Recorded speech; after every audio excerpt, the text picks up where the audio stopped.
I think just that maturation that we've had throughout the year. Having a young group, and these guys are really growing into their roles and understanding how we need to play. And I think something that's really been helpful for us is that our transition's been a lot better lately. We've been running a lot better, getting easy points in transition. I think being able to get back and get our defense set, that's been critical for us. And just knowing that we do have good shooters that are shooting the ball really well right now. What was the biggest moment for this team to be able to get to this point where you guys are playing your best basketball? The biggest what? The biggest moment for this team to get to this point with how you're playing now. I think, probably the Maryland game on the road, going to Maryland and being able to get a win against a quality team and a ranked team. So once we went and did that, it's, kind of gave some confidence that hey, this is what our potential is and this is what we can do, and that carried over to Wisconsin. That carried over today.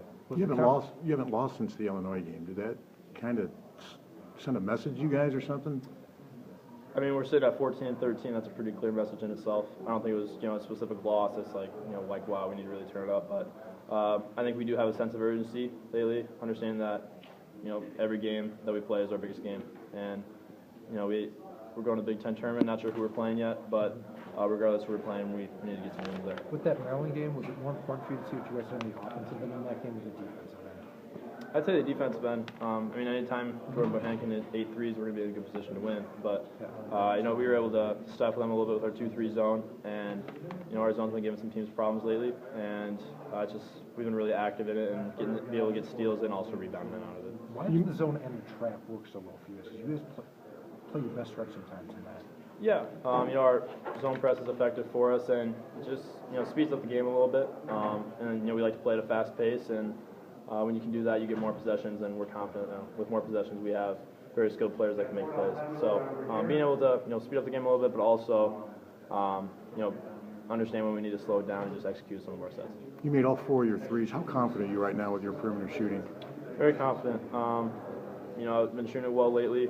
That's shooting. Sometimes you're hot and sometimes you're cold, but I've really got to credit my teammates a lot for helping me. Our bigs have been sending me really good screens, and then our guards have been loading me up right in my wheelhouse. And once you're able to knock down your first one, then it gives you confidence that you can knock down 2, 3, or 4. So just understanding that I'm shooting it well right now, but there's a lot of other intangibles you can do to affect the game. Pete said you're the heart of this team. That's what he told us earlier. When you hear that, what does that kind of make you feel pretty good? Yeah, that's an honor for me, especially hearing that from Pete. A guy who's been here 4 years and has worked tirelessly over his 4 years, has really improved, and he's a leader of this team, and that was evident today. He got 2 fouls early, but being able to come back and knock down all the shots he knocked down, and I think he got like 17 or 19 in the second half. And that's what we expect out of Pete, and he's played to that standard all year. You guys have had